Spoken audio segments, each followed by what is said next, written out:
Hi everyone! In this tutorial, I'll show you how to check memory usage in Windows 10. Knowing your current memory usage is important for keeping your system running smoothly and deciding if an upgrade is needed. The quickest way to open Task Manager is by pressing Ctrl, Shift, and Escape together on your keyboard. This gives you instant access to system performance tools. Once Task Manager opens, switch from the Default Processes tab to the Performance tab. Here, you'll see real-time statistics for all your hardware, including CPU, disk, and memory usage. Click on the Memory section within the Performance tab. This gives a detailed overview of your RAM, showing total installed memory, used and available amounts, and the memory composition. You'll also see additional details like memory speed and the number of used slots.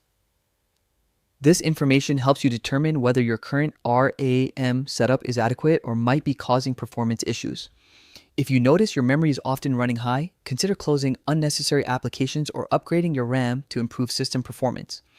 And that's how you check memory usage in Windows 10, helping you maintain a faster and more efficient computer. Thanks for watching, and I'll see you in the next tutorial.